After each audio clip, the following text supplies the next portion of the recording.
Well, hello. This is Joe Casey on Pod Central, a project of Central Baptist Church, where we interview members of Central Baptist Church who have stories to tell, and stories about how the Lord has worked through their lives.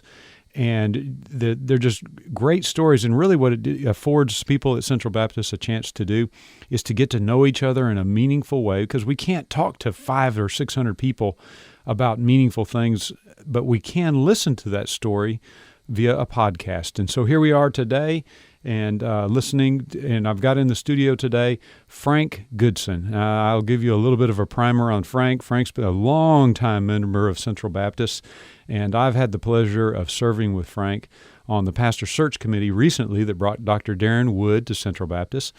And with that, part of one of the things that I was able to do was basically sit in a car as we drove all around Texas and in airplanes all over the United States looking for a pastor. And while we got to listen to sermons, I got to listen to Frank tell his story. So I know there's a lot to go here and a lot to learn here about what the Lord has done in your life, Frank. And I'm looking forward to this. And anyway, welcome to the studio for Pod Central. Frank, you've been around for a long time and been in Jacksonville for a long time. How did you end up in Jacksonville, Texas? Well, I'd have to start in the Navy in the middle of my life, if you want to put it that way. Well, go. Okay, then let's go back a little bit earlier. Go back to where you were. Where was your childhood from? Where Palestine, Texas. I was born and raised in Palestine, Texas. Okay, and after when you were younger, tell me about. Let's go because I know you accepted Christ and as a young child. Tell me about your conversion experience in Palestine. Well, I was a member of First Baptist Church in Palestine, Texas. My mother and dad were not church members, but during the Depression years, they carried we 6 siblings to church. I had 3 brothers and 2 sisters, and he'd drop us off with a nickel as an offering, and we'd go to Sunday school. November the 18th, 1934, I went to Sunday school in the First Baptist Church there, and in the junior department. Mrs. Grover Nelson was my teacher. Her brother-in-law was the pastor, Reverend Calvin Nelson. He came down that morning and spoke to the junior department and gave an invitation. And she tapped her hand on my shoulder and said, "Frank, aren't you about ready to go?" So I got up and went down and put my hands in that long, bony hand of this tall man. To me, he was a tall man at the time. And I gave my heart to Christ. I don't remember saying a word. I just remember his encouragement. And so that morning, after that, I went into the church. He asked me to come in and acknowledge it before the whole church, which I did. And although my mother and dad very seldom went to church, they happened to be there that morning. So I sat down with them and I told them what had gone on and what the preacher had asked me to do, and in the invitation I was supposed to go down. And I said, "Do you have any objection to that?" And he asked me, "Are you sure you know what you're doing?" And by that time, Ms. Grover Nelson, who I didn't know at the time, was sitting behind us, and she put her hand on, she spoke up between us and said, "You leave that boy alone, he knows what he's doing." Well, my dad didn't say anything, so when the invitation came, I walked down and surrendered my heart to Jesus there in public, and then the next Sunday I was baptized. How old were you at the time? I was 12 years old. 12 years old. So you've had a long walk with Christ now. Can I ask, how old are you? I'm 87. 87. And just barely. An interesting story that I've got about, I remember one time we were at here probably, we was during our pastor search time, and which is probably a year ago or so about now. And we were walking up to a restaurant, and there was a man that was before us that was going kind of slow, He was about 60-something years old, and I remember Frank tiptoeing around him, just kind of scooting around him and opening up the door for this fellow while this guy walked in. And I thought to myself, that is the spriest 80-something-year-old that I've ever met in my entire life, than to be able to open a door for a man 30 years his junior. And you are in incredible shape, and incredible 87-year-old. That's for sure. Tell us more. After your conversion to Christ at the age of 12, what happened then? Where'd you go after that time? Let me go back to that same story. Okay. And then I'll come back You to bet. this point again. If I miss a story, you go right back into it. This is very important in my life, because there'd never been a doubt in my life from that point on that Christ hadn't come into my heart and life. But he put a burden. He took one burden off, but he put another one on. And that burden was my mother and dad, who I knew were not church members. So for the next 28 years, Really? I talked to them off and on. I really didn't start until I was grown and married, and they began to visit us on the places where I worked in different towns.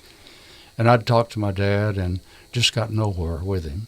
In fact, we'd end up sometime almost in an argument, and I would back off and I'd go home and tell Sarah, my wife, that I'm not going to bring this subject up again. But next time we'd get together, the Lord wouldn't leave it alone. So I would go again and again. And for 28 years I did that until I was, I'm skipping a whole lot of distance here, but We'll go back to it, don't worry. But when I was transferred from my company, Three Bell Brothers, to Jacksonville, for a job here, and I'm skipping a lot of area that happened in the meantime. And I became ordained as a deacon in Central Baptist Church on March the 3rd, 1962. And I told my mother and dad about it from Palestine, where they lived, and asked them if they would like to come over, which they did. And there's 7 of us ordained that night. And when it was all over, my dad came up and spoke to me, and he said that he was really impressed with the ordination service. He said, I have something I want to say to you, but it's a scripture I want to quote. But he said, I need to go home and find out exactly where it is. He knew it, but he wanted the number. So in a few days, he wrote me a letter and said he was very impressed with the ordination. And the scripture I wanted to quote to you is, "This is my beloved Son, in whom I'm well pleased." And of course, they had started going to a little church in Palestine about a block from their house. It was the Christian Memorial Church, little pastor there. And then 3 weeks later, he called me. He said, "Son, I just want you to know your mother and I joined the Christian Memorial Church today, and they were baptized." Wow. So I called all my brothers and sisters and told them about it. And the little preacher came over and taught them, my mother and dad, the Bible for a year. And then came over to their home in the evening. And then my mother became very ill, and within 2 years she had passed away with cirrhosis of the liver. But it wasn't from drinking; it was just she just had a diseased liver. Yeah. Dad lived 10 more years after that. He was, I think, at 87 and a half. He had sold the home, gave all the kids the furniture, and then he moved into what he called a boarding house. It was really one in Palestine, Texas. Then when he was 88 and a half, he came down with a heart attack. And then, in fact, he had a heart attack when I think he was 80 years old. He had a heart attack at the very time my mother passed away. So 10 years later, after he'd moved into his own home, onto a boarding house, he had a heart attack and a stroke. And my sister took care of him for about 3 months, and it just got so bad that my oldest brother took him for the next 9 months. Then it got so bad that we had to put him into a nursing home. In the nursing home, he lived there the year and a half, pretty well, half a year, because my brother and sister had already taken him for the first year. But it just got to the point he needed outside care. When he was 90 years old, the whole family came to visit him. And he was very frail, in a wheelchair and all. And 3 weeks later, the next week or so, I went over to visit him. And he said to me, "Son, I don't know why God hadn't called me home." I said, "Well, Dad, that's God's choice." I said, "He'll call you to heaven when he's ready." He said, "I sure hope I go to heaven." I said, "Dad, don't you know that?" He said, "Of course not. How would I know that?" I said, "Well, there are several things." I said, "As far as I'm concerned, you've qualified. You've made a commitment of your life to the Lord. You've been baptized. You go to church regularly. You've given your heart to Him." I said, "I can't think of anything that would disqualify you from going to heaven." And I said, I thought for a moment, and I said, "Dad, have you ever prayed to receive Christ into your heart?" He said, "No, I've never done that." I said, "Let's do that right now." So I led him in a sinner's prayer, and he prayed the prayer. And I said, "Well, where's God right now? Where's Jesus right now?" He said, "I hope He's in my heart." I said, Dad, you don't have to hope anymore. You've done everything qualified to get yourself into heaven." And he was quiet for a moment. He turned his back to me, and turned his face to the wall, and fell asleep. So I eased out of the room, and 3 weeks later, God called my father to home. So I rejoice. Well, you've got a wonderful reunion coming up, and here whenever it does occur, that it's got to be a pleasure to know that the one that you've prayed for so long and for so deeply that it worked. God answered the prayer and called your father and mother, and I know a whole family that's followed you from this point on, a whole family of committed Christians that have followed you. So it's been, I know it'll be a great pleasure for you one day to meet your father in heaven again. Amen. I agree with that. Well, I'm talking with Frank Goodson. Today is, let's see, it's May the 3rd, 2010. A beautiful morning outside, and I do appreciate you giving us this time, Frank. It's a great story about your father and about your relationship, but we were back in the times of when you were 12 years old. Mm-hmm. Take us back to that again. Let's go back into chronological time. You were, after your conversion to Christ as a young boy, did you stay in Palestine for some time? Well, of course, I stayed there, graduated from Palestine High School. Then I went to Nixon Business College, had a college diploma from that.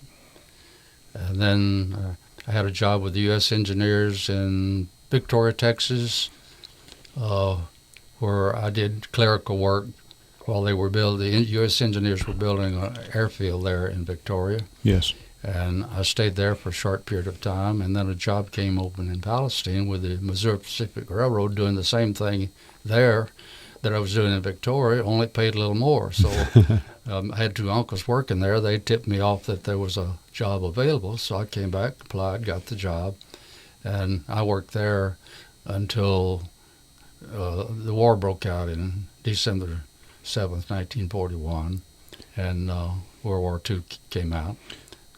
And for those that know you, I would say that World War II was a defining point for a lot of people. Mm-hmm. I would say probably it's a defining point for you as well. Can you talk about how you joined and what happened, and just kind of take us back to those days? I was 19 years old at the time, and the draft started at 20. And so a friend of mine, Johnny Davis from Palestine, who eventually became the principal of the Palestine High School later on after the war, he suggested, "Why don't we go to Dallas and join the Naval Air Corps?" And I said, "Well, that sounds like a good idea. I don't want to be drafted," and he didn't want to be drafted. So we... Did you want to go? Did you want to join? I mean, were you was there one of these? Tell me about the feeling that you had.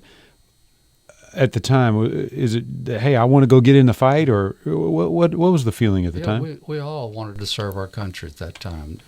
I don't know anyone that wasn't ready to join the service one way or another.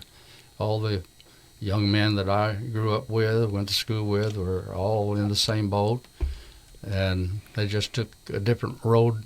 Each of us took a different road. But we went to Dallas and went through all the physical and all of the mental exams, and eventually we both passed it. And this war's into the United States Navy. Let's see, let me go back. That's on my mother's birthday, October the 8th, 1942 is when I was sworn into the Navy as a cadet. That one, real easy. But I went through all the training from that point on until I got my wings. Where was your training?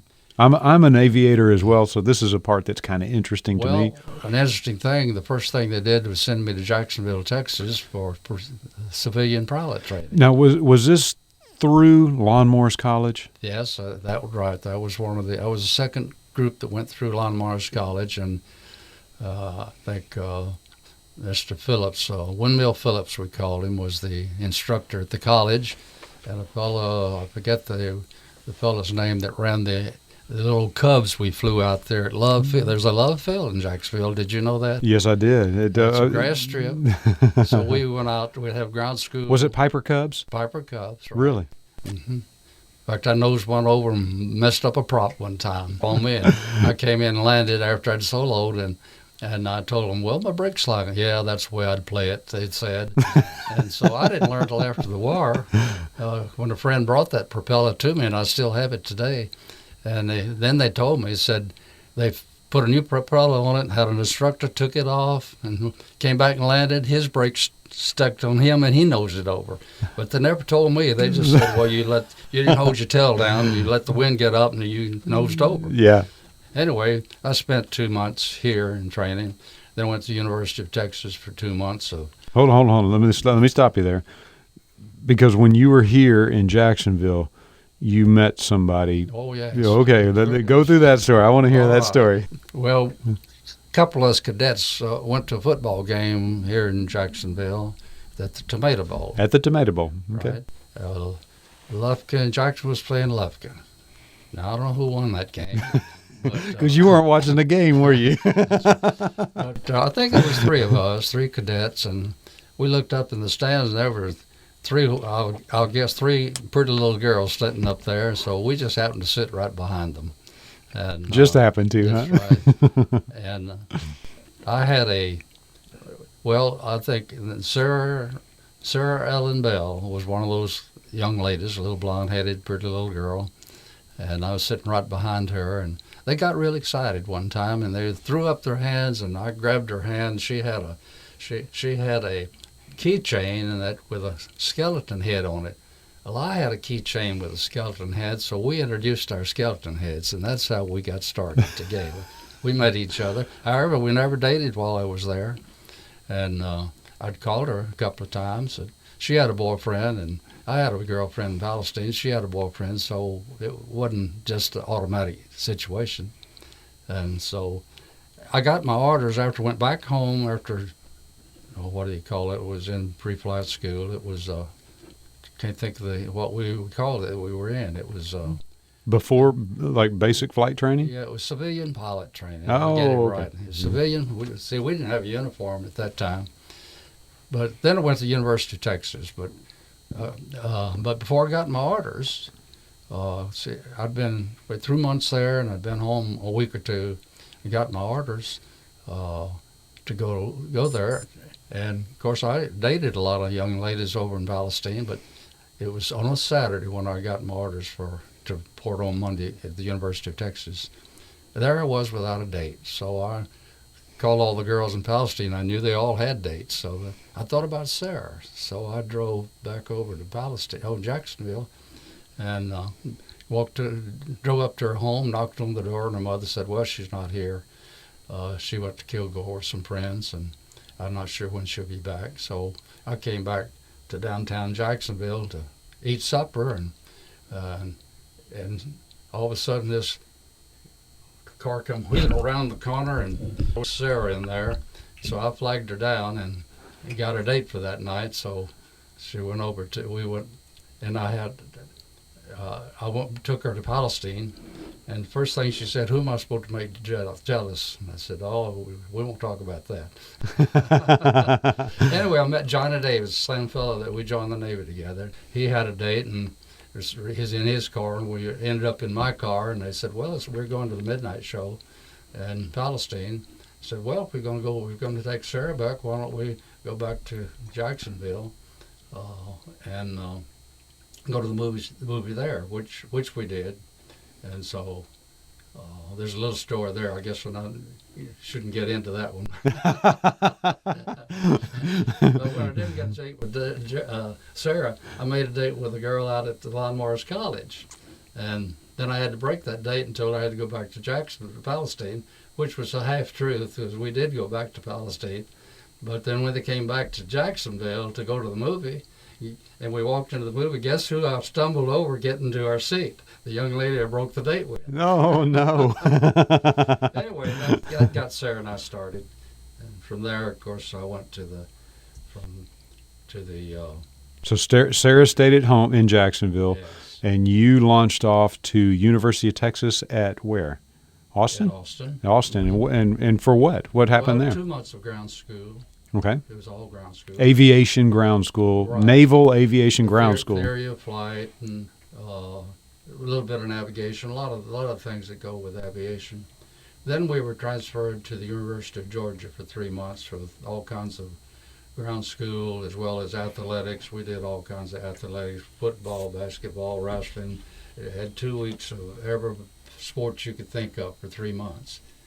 After that, we moved to the Olathe, Kansas, where we flew the Yellow Peril, we called it. It was the bi-wing plane. The Stearman? Stearman, Stearman. All right. 3 months there, where they called it E-base, elimination base. You gave a lot of tests, and those that didn't make it got passed out. Sure. Then we went to university. We went to Corpus Christi for advanced training, where we had 6 months there of flight training, and that's where we eventually got our wings. What was it, a T6 Texan Mhm, that Texan. T6 Texan Yes, down in Corpus? SNJ, we called it. SNJ, okay. And after six of us trained together. I think their name was Goodson, Gibson, Gould, McDonald, Harding, and Lewis. Okay. 6 of us. And instead, I'm the only one that came back after we finished. But we got our wings together, and after 6 months, we became ensigns. Went up to. Hold on. I don't want to miss that point. Of those 6 gentlemen, when you say made it back from the war, They didn't make it back. okay. In other words, they died in combat of some sort, or Right. okay. I just wanted to make sure I didn't miss that part.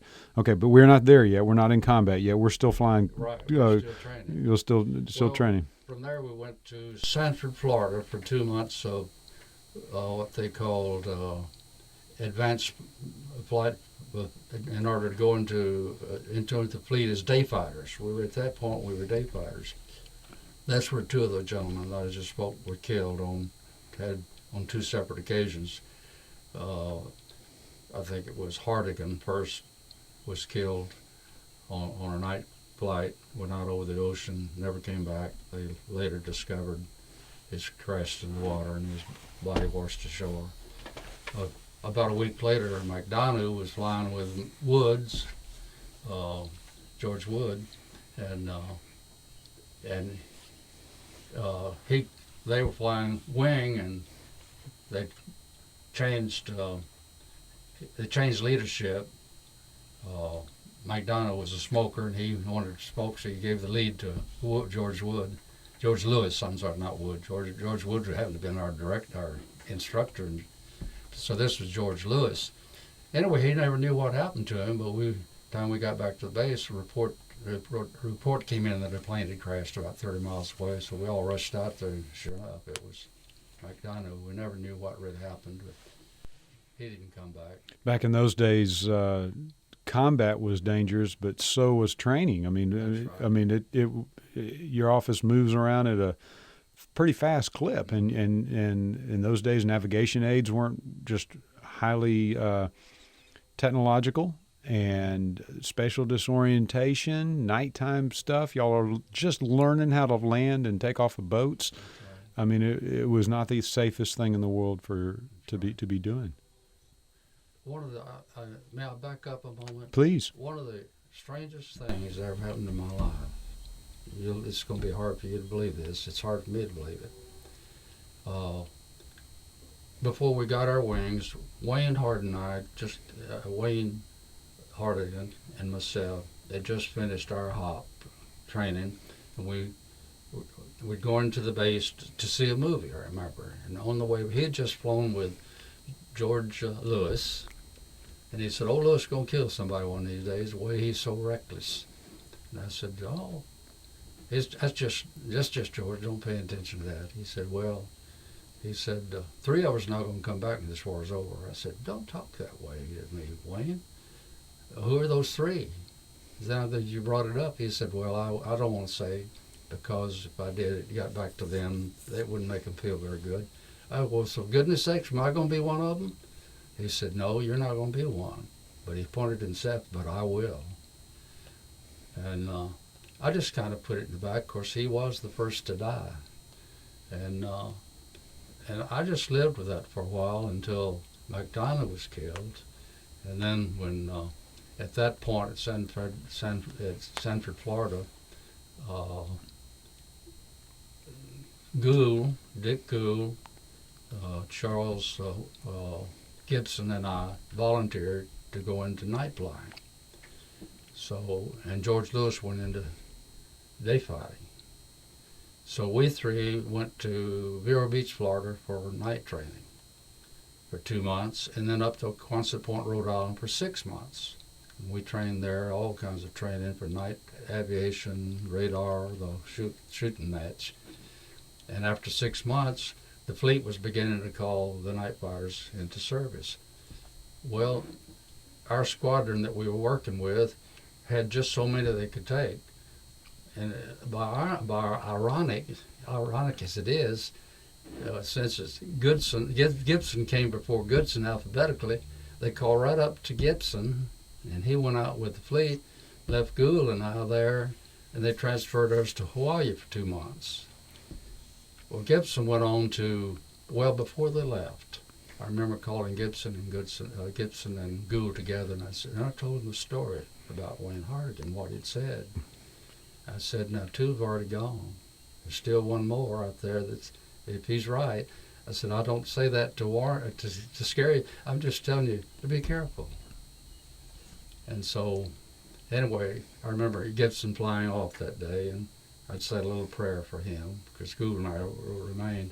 Anyway, Gould and I went to Hawaii for 2 months, along with a lot of others, and we were waiting training to be pulled out to the fleet. Well, Gibson, on his first combat mission over Luzon and the Clark Field in the Philippines, had a night flight, bad weather. They made the strike all right over Clark Field, which is an aviation field there. And on the way back, he was coming over the fleet, and the fighter director officers, I told, at one of the reunions later on, I talked to the fighter director officers that brought him in that day, and he told,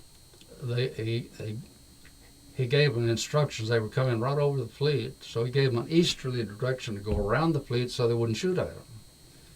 And in doing so, they had a mid-air collision. Both of them went in, so they were killed. Oh my! And then about 6 weeks after that, I got my orders.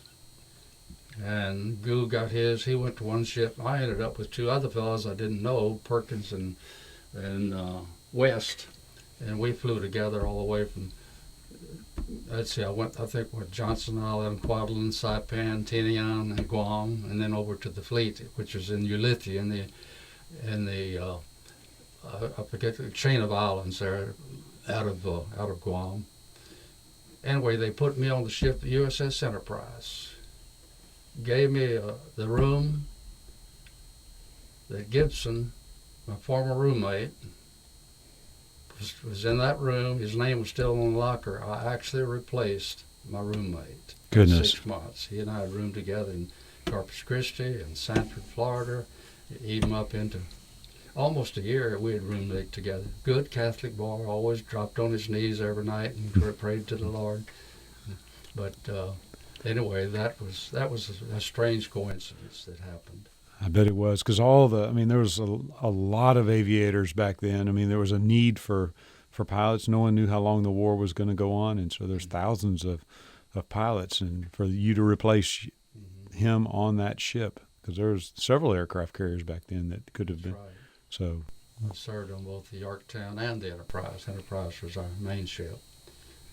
Had a good tour duty, and Gould, I learned after I came back after the war and came back. I was trying to find out what happened to Gould. Some of the fellows that flew with him on another ship, I think it was the Ranger, USS Ranger, told me that they had been hit by a plane by kamikaze, and they couldn't land or take off. But they did take off off the carrier, but they did have two planes on the catapult. And an unidentified plane came in, and they launched Gould off at night. And he said that he circled around until the flight was over, and they came under a submarine attack. And so when he came in for landing, they wouldn't let him land because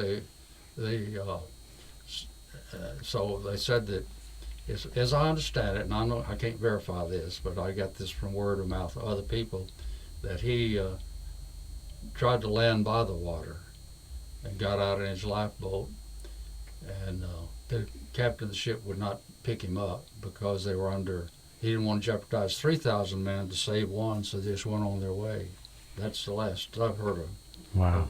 Gould. It's a sad story, and I can't verify that it's the truth, but that's what I was told by some other people that knew him. It's certainly conceivable. Yeah. It's sad but conceivable that it would be the case. The other, that left only one more, and that was George Lewis, lived in Billings, Montana.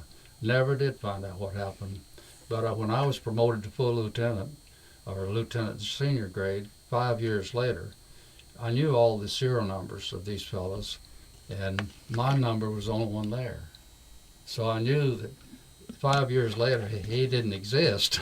Right. And then I tried to call Billings, Montana, where he lived, never could reach him, never did find out what happened. So I just only presumed that he died. That he died.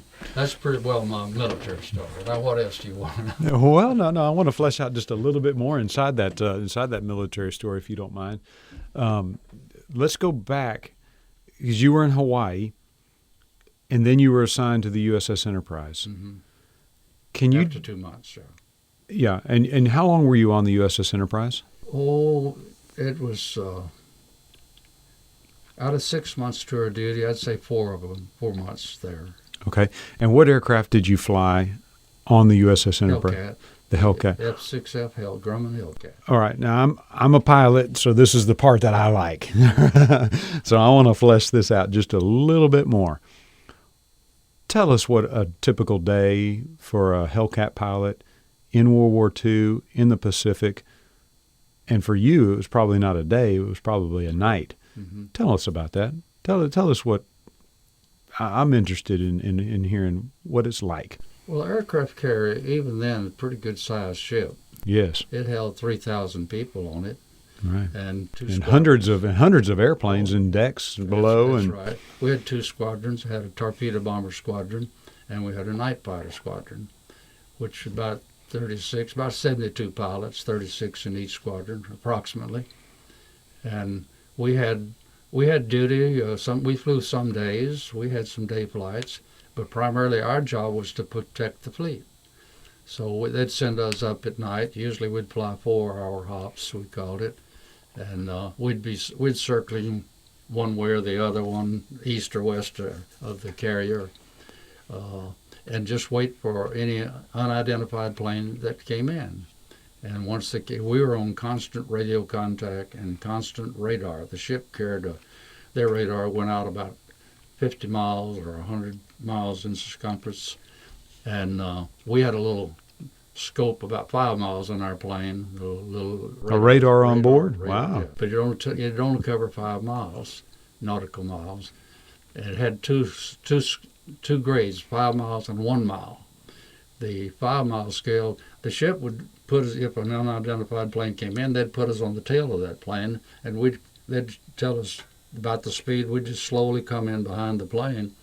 And in 5 miles, we could pick up two little blips. Back then, it's pretty crude, but had two little blips. One blip stood for our plane, the other blip stood for their plane. We had to equalize those two little blips, two little dots.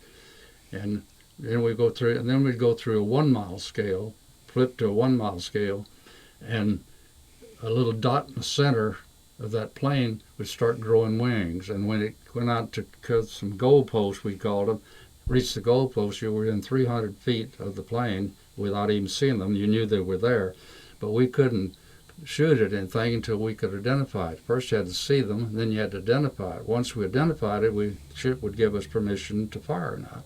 So that was our job, to protect the fleet. And we went out every night. We'd go out while we were in the zone, in the combat zone. Most of us were about 100 miles off Tokyo, and we flew a few day flights where we'd go over some of those islands and strafe the islands and make sure that no planes would get off. And the torpedo bomber squadrons, their jobs are a little different than ours. They'd go out on missions. In fact, I can't think of the name of the island now, but it's off of China. What's that island in China that's under construction? Taiwan? Taiwan. It was called something else then. Okay.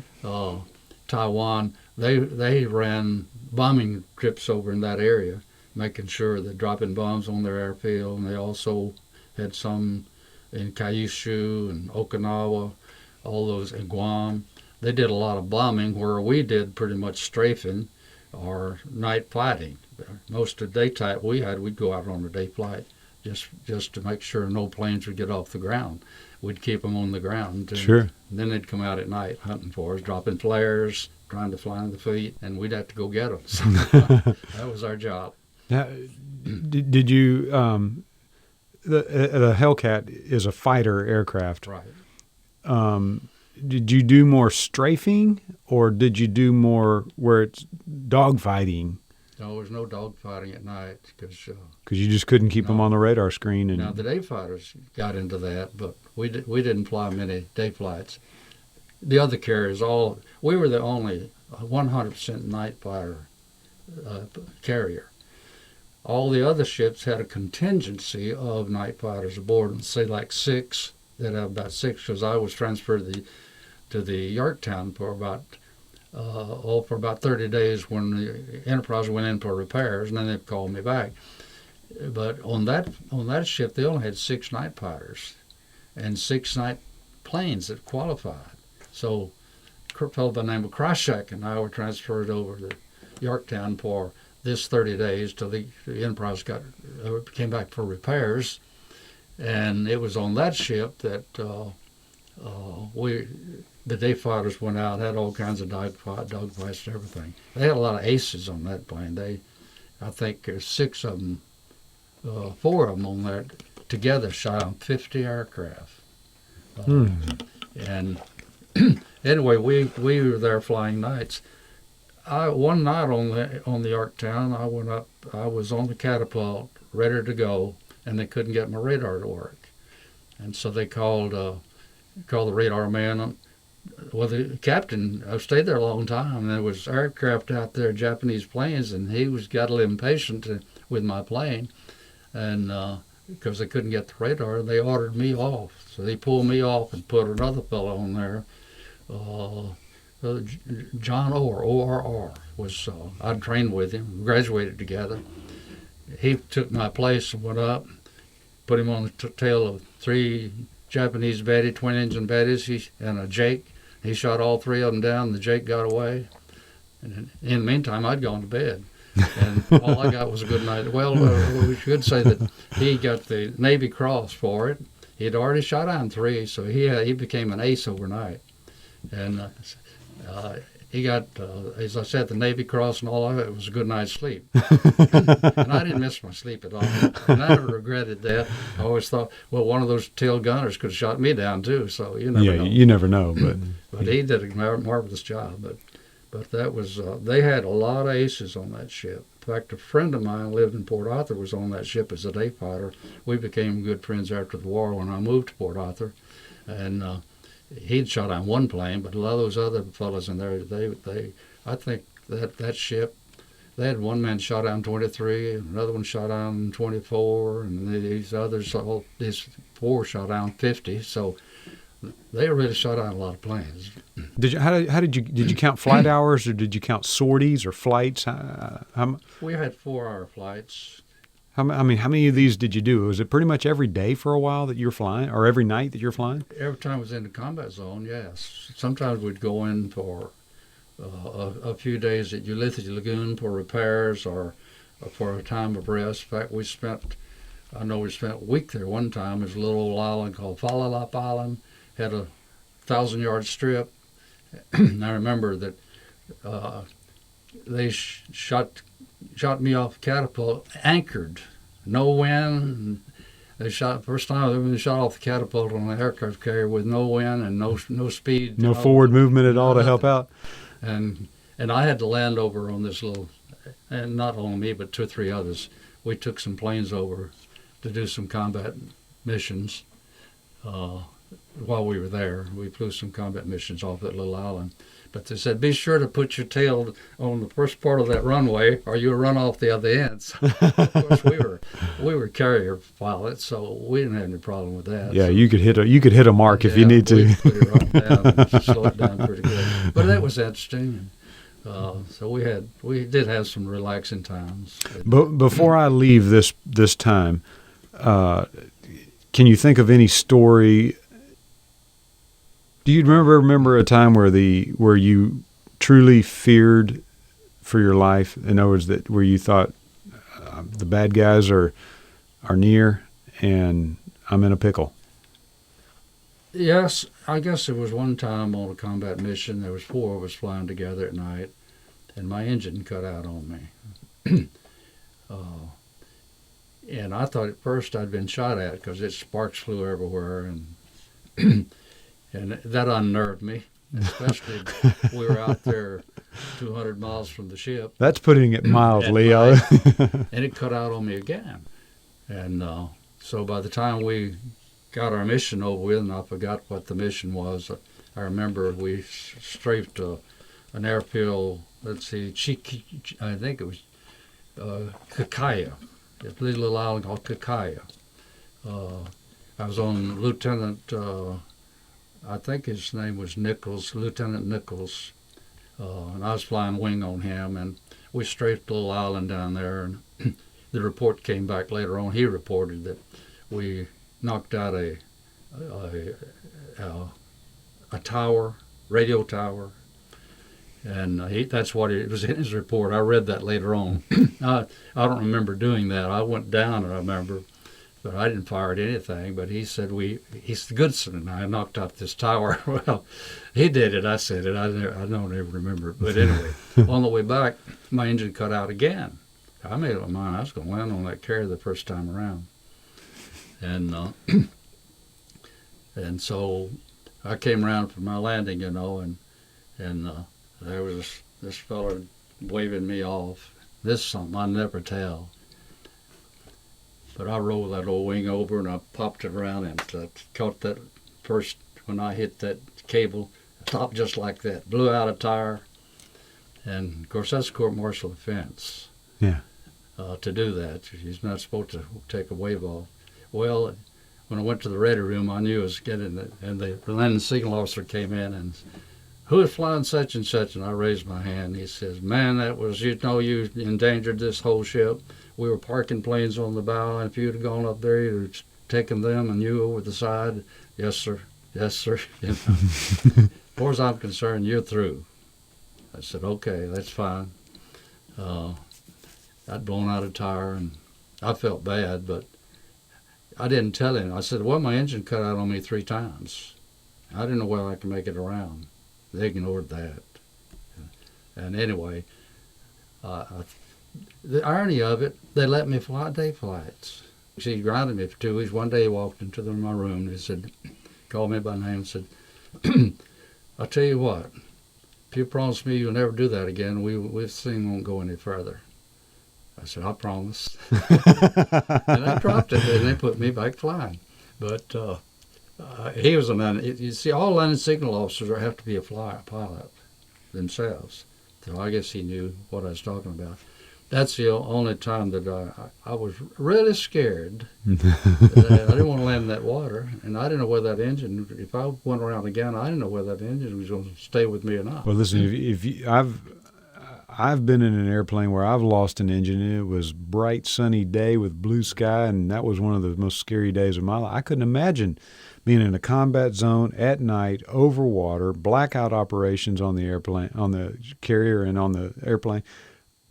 I mean, it literally, and your engine cutting out. Let me tell you, that I would be making a diamond out of that cycle or out of that stick, because I'll tell you what, I'd be a nervous cat. That's for sure. The thing about it, one of the things that caused him to let me go, they needed me. Yes, yeah. And I hadn't had any other problem. Right. At that point, I made all my landings okay. Yeah, I understand completely. Okay, the war ended. Is that how it? I mean, well,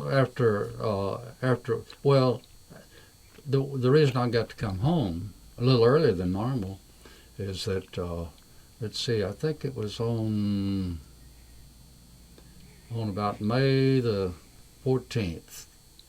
I came back from my month over at the Yorktown on May the 13th, 1945. And they were beginning to call all the other posses. There were 14 pilots, went to 7 different carriers. They called all 14 back. Krychak and I, apparently, luckily, we were the first to come back on the 13th of May. On the 14th, we flew combat missions, that night mission on the 14th. The 12th and the 3rd. I got back on the 12th. I flew the 13th and on the 14th. On the 14th, they put me on the tail of 5 different bogies that night. They were everywhere. And I was unable to make contact because they were doing evasive action. I never could really zero in on one. 2 nights in a row that happened. One bogie after another. They put me on one after another. He'd lose him. I'd put me on the second one, and the third one, and the fourth one, and the fifth one. But I never was able to make contact. And on the 14th, the early morning 14th, I'd taken off at 2 a.m. Was supposed to land at 6. They put me on the tail of a twin-engine Betty, and I couldn't make contact with my radar, but the ship had me merged with him. And I didn't know whether he's above me or below him, so I started looking up to see if I could get his exhaust. That's all we could to identify him. And I felt an inrush of air. And I reached back and had a hole in my cockpit, in the canopy over the cockpit. So I radioed the ship. I didn't know whether I'd been hit or not, because I was on, but I had a hole in my cockpit. Well, they called me back to the ship. And I landed about 6 a.m. And when I landed, I asked the fighter director. I went to the fighter director. I said, "What did you call me back for?" He had merged with this plane. He said, "Well, the communication officers that spoke Japanese listened to the radio of the Japanese Betty, twin-engine Betty, off Tokyo. They radioed Tokyo. They had a night fighter on the tail. And how they knew that, I don't know. They had a night fighter on the tail, and they were opening fire. And said less than a minute, I called in, and whether I'd been hit or not, I had a hole in my cockpit. So they put 2 and 2 together and called me back. Anyway, that's the closest I came to being shot out myself. But anyway, that same day, you asked me the question when I came home. That same when I landed at 6 a.m. and when I landed, they said that there were the outlying destroyers. There were about 50 planes heading for the fleet, to attack the fleet. And so Kryshak and I, he wanted to go on to the bed. We'd been up all the night. I said, no, let's wait. They'd launched every plane off the carrier they could. In case we got hit, our planes would be off the deck. Right. Wouldn't be destroyed. So I said, I understand there were some dogfights out there. You asked me about dogfights, and I said, let's wait till they come back and see how they did. And so he didn't go to bed either. So we was in the ready room when we general alarm sounded, and we were supposed to be in the ready room anyway when that happened. That's our place to be. And I guess about 7 a.m. when I walked out on the catwalk, and these Japanese planes were coming in everywhere, and they're just shooting them down right and left. Everywhere, all the carriers, all the planes, and all the ships out there were firing at them. It's just black with anti-aircraft. And I watched a few of them drop down and over the other. Then this lone Zeke came. I watched him as he came across our ship, going from cloud to cloud, little cloud patches, and he circled around behind the carrier and started his dive. And I was on the catwalk watching him. The 50 cal, the big guns were firing at him, bloom, bloom, and then the 20 millimeter, bloom, bloom, bloom, bloom. They were missing him. Then the 50 caliber machine guns, I could see the tracers going into his engine, but he just kept on diving. Didn't seem to bait him. So the ship saw that he's going to land into the carrier, so they started going to the port side, the left side, and he was about to lose him. He turned up on his back, dove right into her carrier, and with a 550-pound bomb, and blew the elevator forward 400 feet in the air. I have pictures of that today. And of course, it killed 13 men, injured 70, blew 8 men over the side. And in the ready room, it landed about 200 feet from where I was in the ready room. It was forward, and I was in the back. And I felt the concussion.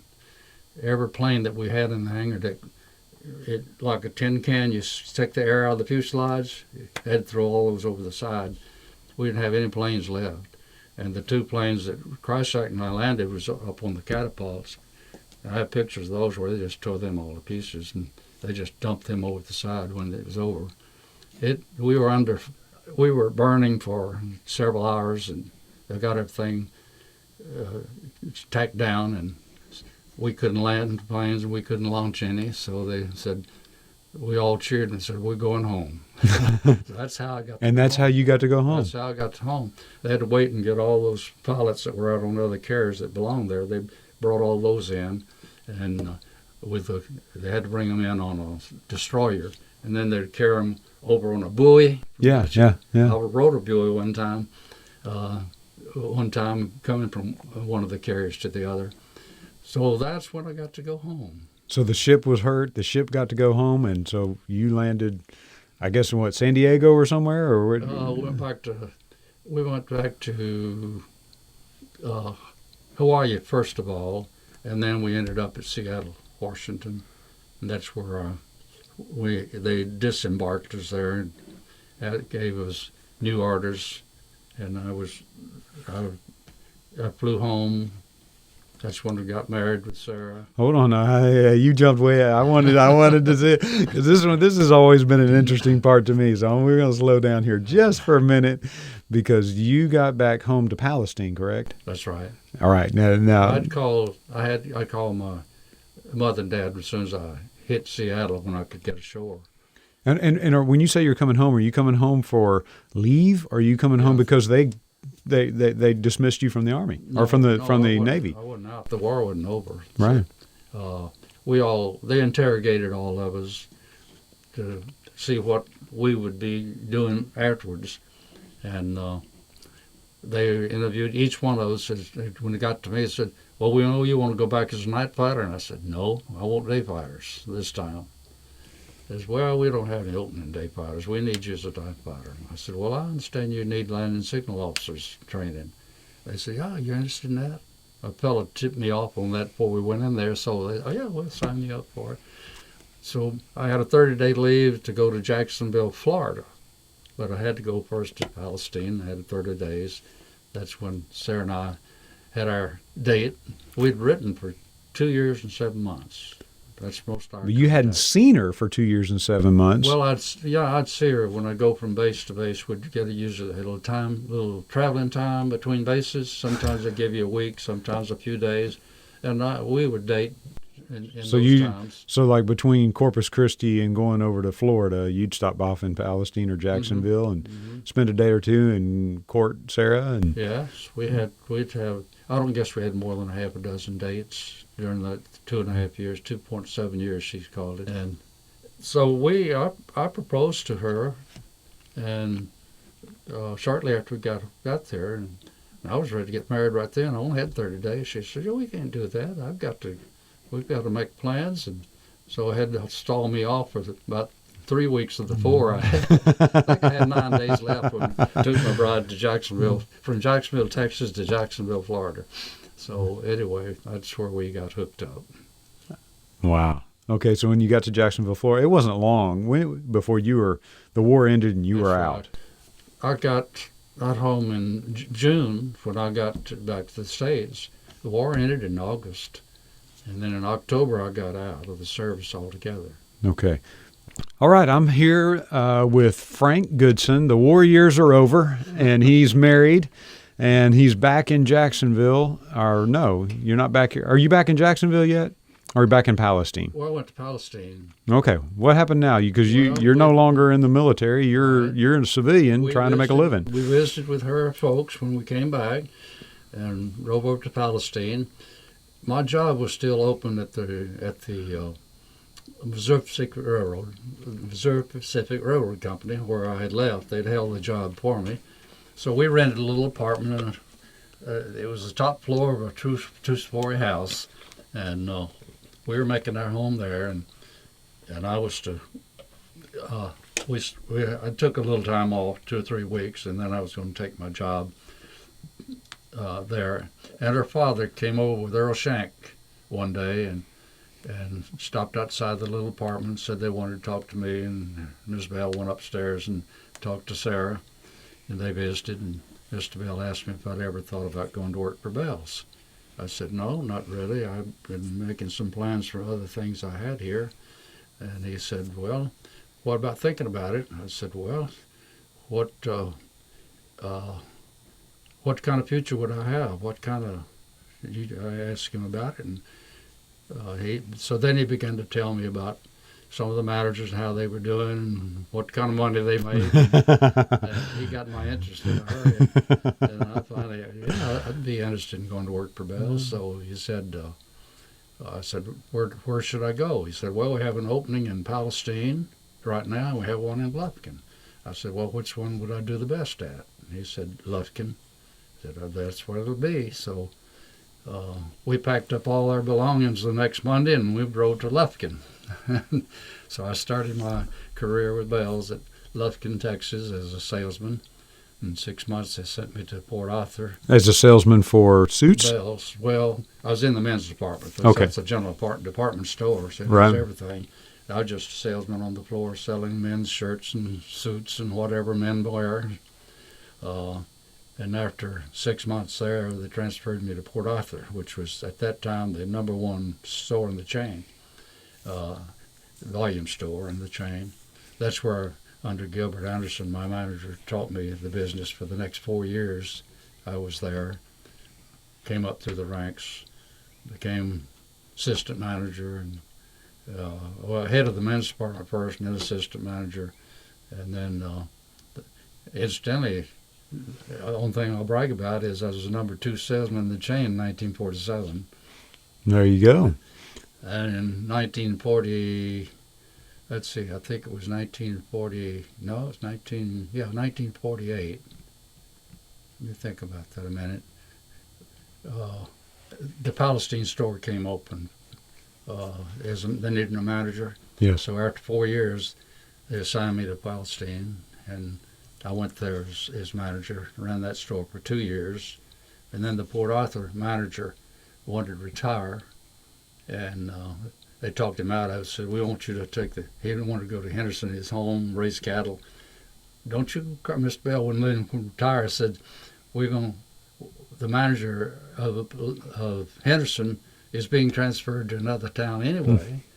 Why don't you take that store, run all the cattle you want to? We know you can handle it because he's one of the best managers in the chain. They weren't going to let him go. Right. So he agreed to leave there. Well, that left Port Arthur open, so they asked me if I'd have an interest in it. And I first said, yes, I have an interest, but don't you think there's some other men more qualified and ready than me? And he said, well, name them, he said. John McGurk. I said, well, John, they just gave him the Beaumont store as manager. I said, what about Raymond Leyland in Marshall? He said, oh, I hadn't thought about that. So they offered the store to Raymond, and then that meant that I would get his store in Marshall. And I was just trying to be fair. And he accepted the store in Port Arthur.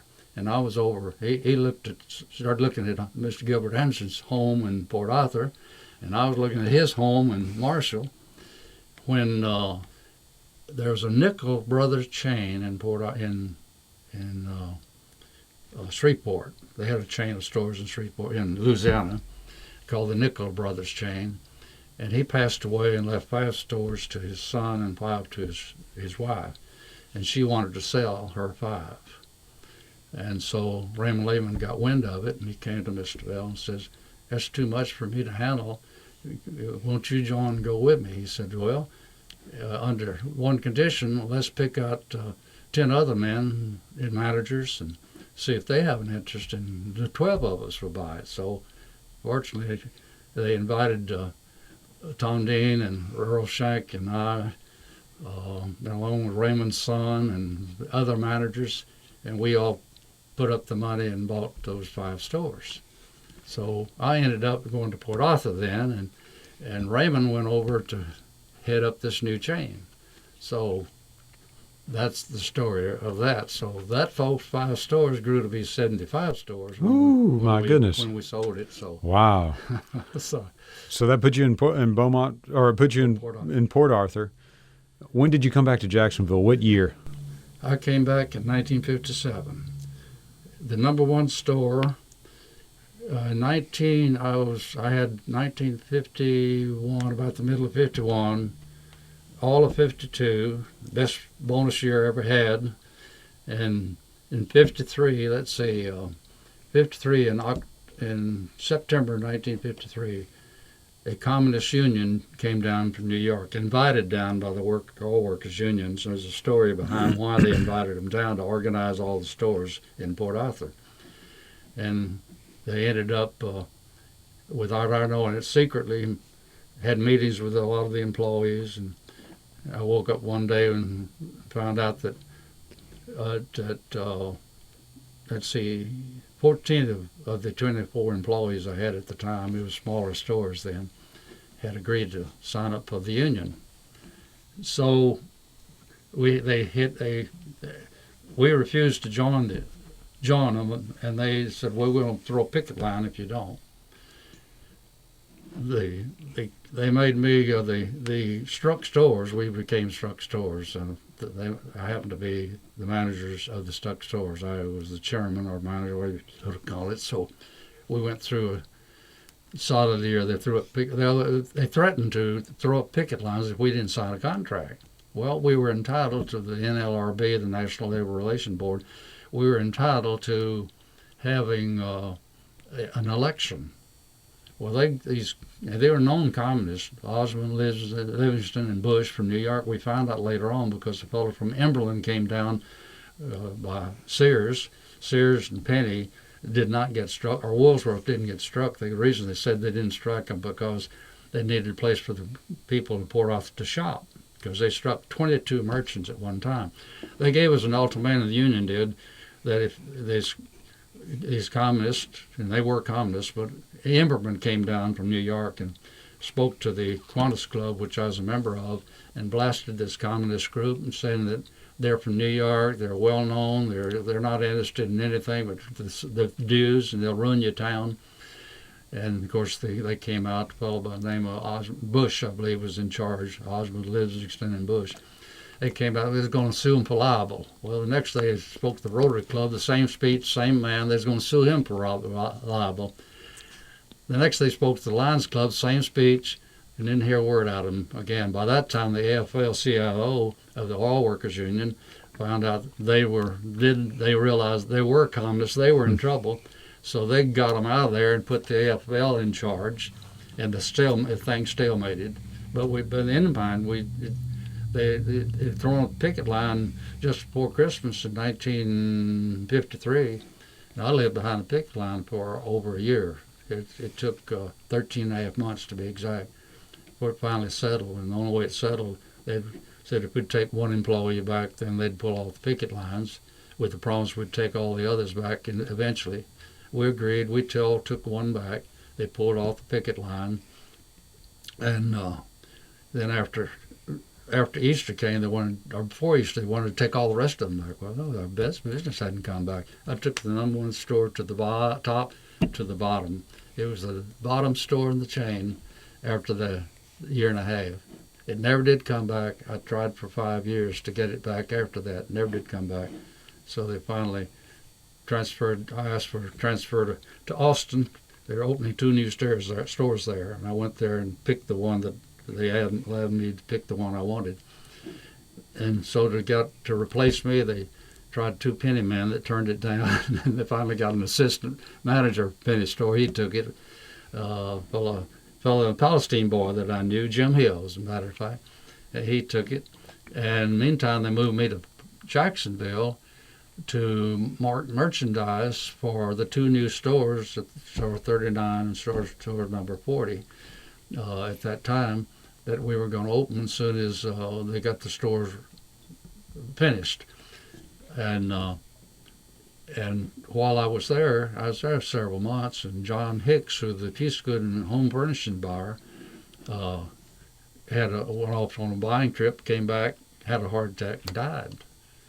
And so, to make a long story short, it took them a couple of weeks to make a decision. The board decided to offer the job to me, so I took the buying job here in Jacksonville, and I've been here ever since. That put you in Jacksonville in 1957, and since this is Central Baptist is the mother of the podcast, reason why we're doing this here, what was Central Baptist like back then? Well, I had that small store, small church over there. Downtown near the hospital? You remember it. Were you ever there? Yes, I was. As a matter of fact, we joined in 99, and I think we we built the new church in 2004. So for 5 years or so, I was part of that old church, and when you showed up, that was there, I assume. There's a key right there in my life. And I hadn't been very active. I'd always gone to church and Sunday school, every church I've ever been. I've only been a member of 4 churches in my life: Palestine, Lufkin, Port Arthur, Palestine, back to Port Arthur, and Central. All of them the First Baptist Church. Only 4 churches I've ever been a member of in my life. Wow. Those 4, and 2 of them twice. I see. Palestine twice, Port Arthur twice, Lufkin once, and Jacksonville once. But anyway, in Central, that's when I really started. I think I was 35 years old when I came to Central. And that's when I became more active in the church and began to do a lot more things in the church at that point. I'd say that I grew more spiritually from the time I was 35 till today. I got more active, doing a lot more things with Central, and been involved in mission trips in Korea, and I chaired the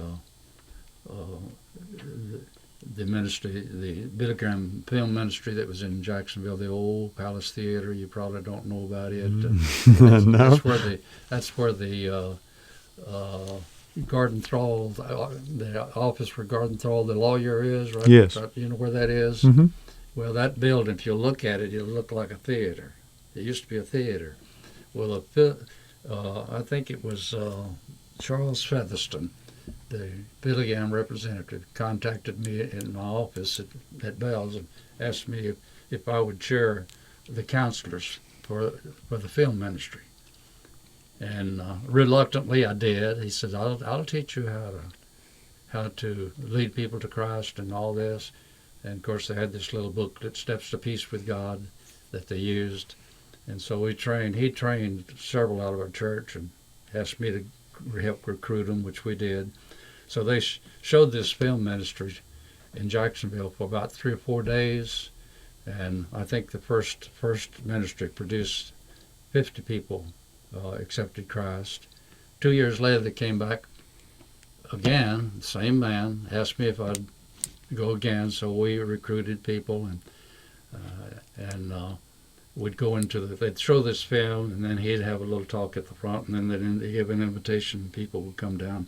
This time, and they couldn't do this today. You're on the school board.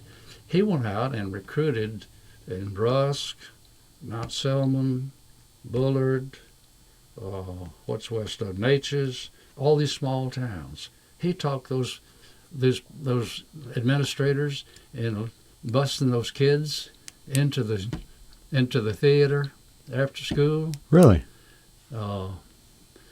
Make a long story short, for 3 or 4 days, we had 600 make decisions, 400 on profession of faith. Wow. Have you ever heard 100 people pray and receive Christ all at one time? I That was an experience of my lifetime. bet it was. He was down in the front, and when so many came down on one particular time, of course, the 600 was over a period of 4 or 5 days, but this one time he had 100 come down, all kids.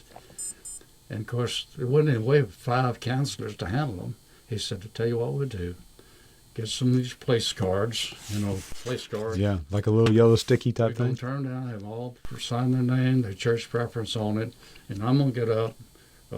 After he said, I'm going to give a little invitation, give them a little testimony here, and lead them through Christ and through prayer." And it said, then we'll hand out these cards. And there was, as I said, we took those cards later on, 100 of them. He had them all praying for God in one voice. Wow. Unbelievable.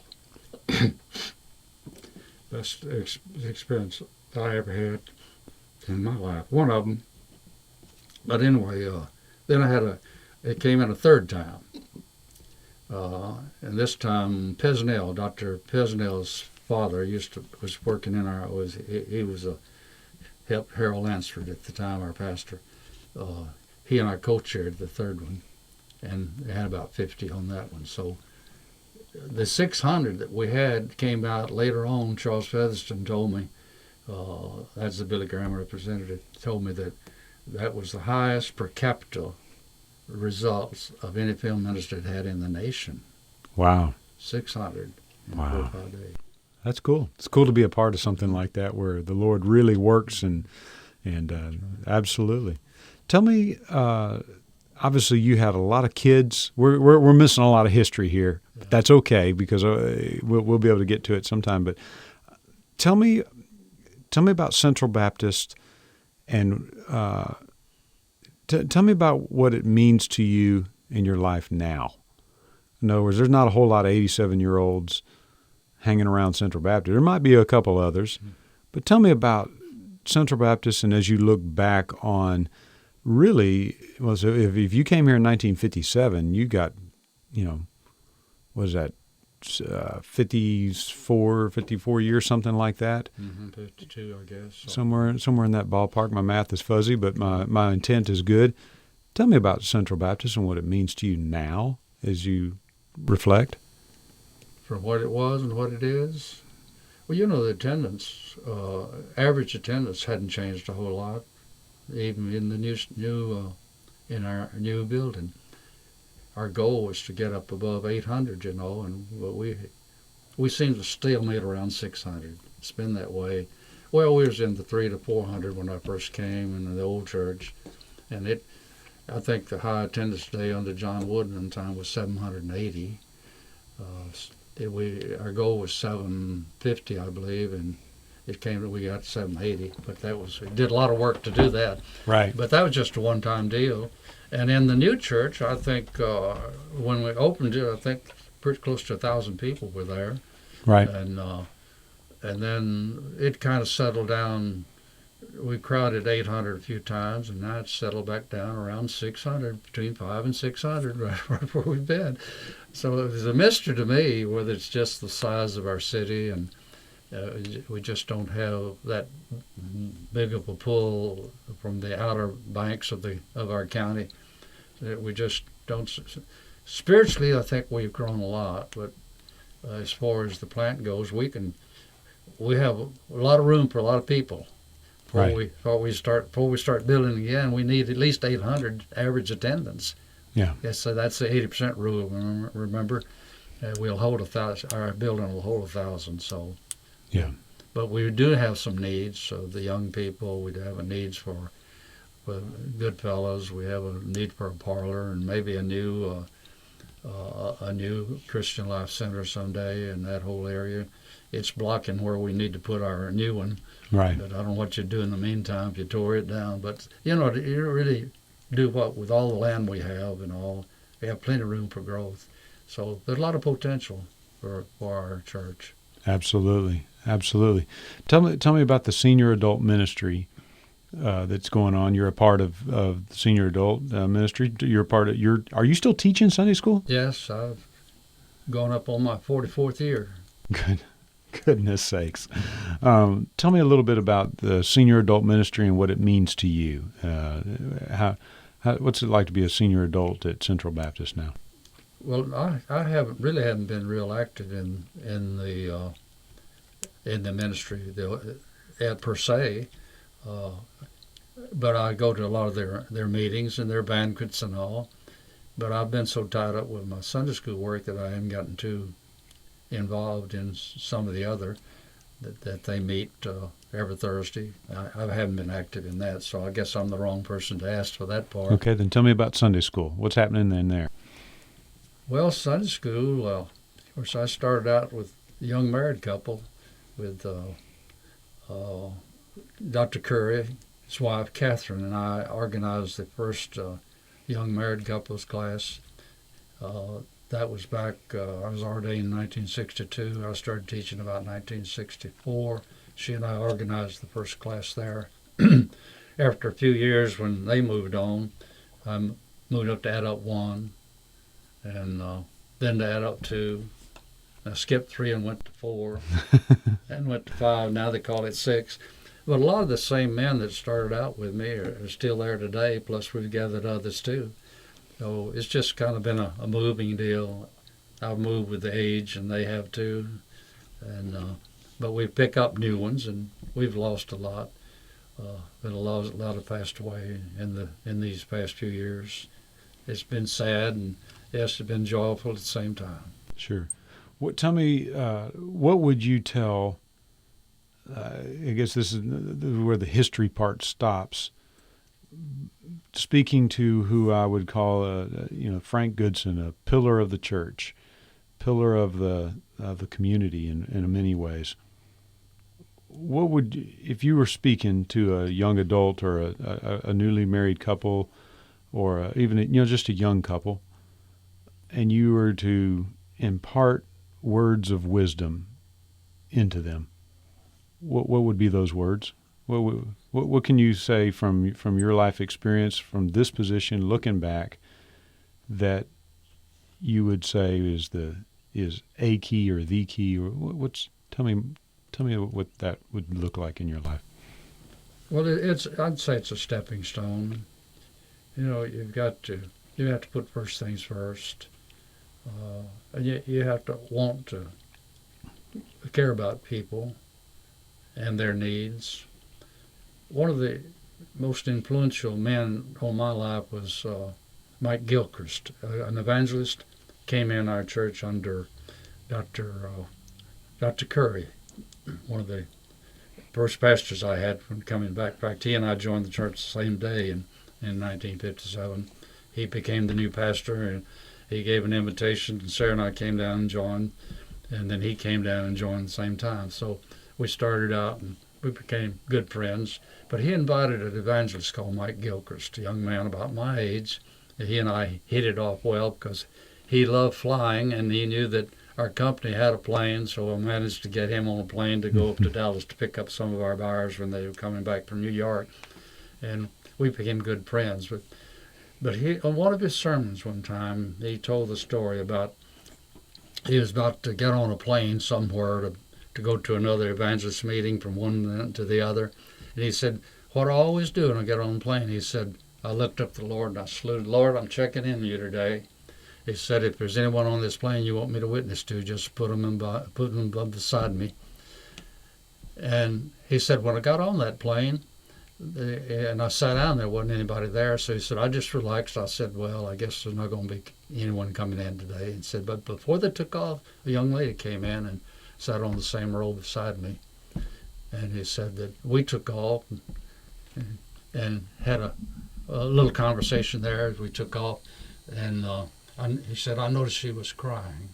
And I said, I noticed that you're unhappy about something. He said, may I ask you if there's anything I can do? And she said, yes. Or what's happening? She said, I've just left from burying my mother. And she said, and I'm brokenhearted. She said, before Mother died, we three sisters, I have two sisters, we three sisters were around the bedside. And they said, girls, come close. I want y'all to pray for Mary. Mary's not saved. And she said, my heart's broken. I'm Mary.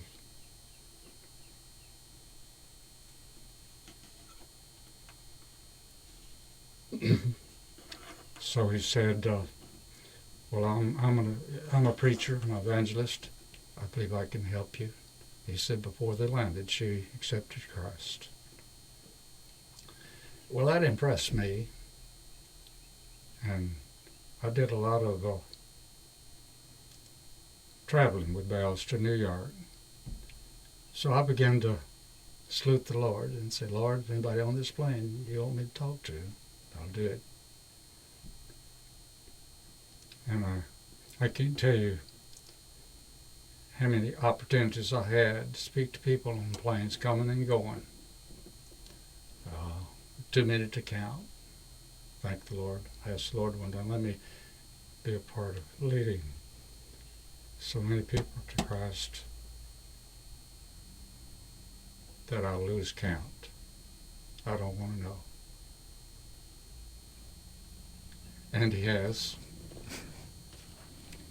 One instance I remember particularly, there's been a lot of them, but one that sticks out in my mind was I got on a plane coming back from New York one time, and there was two young men that sat on this. We had three seats together. I was sitting on the aisle seat, and these two young men, one had just finished they were in Scandinavian country, I believe it was in Sweden, one of the Sweden countries, and one of them had just finished their law school. The other one just finished being a medical doctor. They were young men, probably in their 20s. And they were friends, they were good friends. They decided before they went into their practice or in the medicine, they were going to take a trip to the United States and go all over the United States for 30 days. And they were the two men sitting by me. And I pulled, after we had a meal and all, I pulled out the little Billy Graham Steps to Peace with God, and I said, I'll show you fellas something. And so I just carried them through the little booklet and spoke to them, came to the place of the prayer, and the lawyer was sitting next to me, and the medical doctor sitting in the both the window seat. I said, "Now, would you like to accept Christ here? Would you like to invite Christ in your heart?" And the lawyer said, "No, I wouldn't." I said, "Well, that's your privilege. You all have that right to choose." And so I kind of backed up, and the medical doctor said, "But I will." So I leaned over the lawyer and led the medical doctor to receive Christ. And we got through. I asked the lawyer, would you like to change your mind? No, I wouldn't. So I said, well, good, that's fine. I said, by coincidence, Sarah and I are going to the Scandinavian company. We already have reservations. We'll be in Stockholm at a certain date. But I don't know where we'll be staying. If you'll give me your address, I was talking mostly to the medical doctor. If you'll give me, they live there. I said, you'll give me your address. I'll write you and tell you where we'll be, and maybe we can get together for dinner or lunch sometime when I'm there. And he gave me, so I wrote him and told him what day I'd be there. And I had a free day, happened to have a free day that day, and I'd take them to lunch and we'd visit if they'd meet me at this certain hotel. Well, we made our trip to Scandinavia through Norway and Denmark and into Sweden. And I walked into that hotel room thinking, the restaurant in the hotel that we were staying, thinking, well, they may not show up. Sure enough, right on time, they were there. They had a car. They served Sarah and I all around the city, showed us around. And then we went out to some nice place, a lot of parks and the buildings. And I forget the name of it now. But anyway, the doctor and I kind of slagged back Sarah, and the lawyer went on a little ahead. I said, ask him if he had worked on his lawyer. And he said, well, I hadn't had any luck. I said, well, you keep trying. I said, you have a responsibility now to lead that man to Christ. That one's one that stands out, but had a lot of others. I remember one man, he was a salesman sitting next to me, and another salesman sitting on the plane in front of me. And he'd gotten on the plane from El Paso, and he got to Dallas, and he came on the same plane. And he was living with a woman that wasn't his wife, and he was telling me about those things, and I asked him if he was a Christian. No, he wasn't a Christian. And I told him a few things about leading a person to Christ, but he wasn't willing to make the decision. I said, well, I had a couple of questions I'm going to ask you, but I can't do it since you're not willing to pray to receive Christ. And that bugged him. And we went on. He'd bring the subject back up. What are those two questions? I said, well, I can't get you the questions. You wouldn't understand unless you pray to receive Christ. Well, we were in the landing strip coming down, or getting ready to land. Said, I'm ready to pray for Christ. They prayed to receive Christ, and then I want to know those two questions, I said, well, where is he right now? Jesus, where is Jesus right now? Well, he's in my heart, And I forget the other question, but it would, after you lead someone to Christ, where is Christ right now? Did you really mean your prayer? Yeah. And then, where is he right now? But a salesman sitting in front of us, who was also a salesman but also a part-time preacher, heard all this. And later on, he and I had a taxi going to town into New York, and he talked about that. He says, I was very interested in y'all's conversation going on. Anyway, that was just a couple of the experiences. There were a lot of them that we had. Well, Frank, I want to thank you for coming to talk to us and letting people get to know you better. And hopefully this will be something where people can, see you in the audience, and where they can't just hear your whole story, but they can go on this podcast and listen to it. So it's Pod Central. And we've got Frank Goodson with us today. Frank, thank you for giving us the time. And boy, we could be here for hours more, but you've got things to do. And goodness sakes, we may have to have you back someday to fill in the gaps. We didn't talk about your family or your kids, and oh my goodness, I know you could go on for that for a long time. Or great grandkids. You've got great grandkids, don't you? Right. Frank, thank you so much. Yes, sir.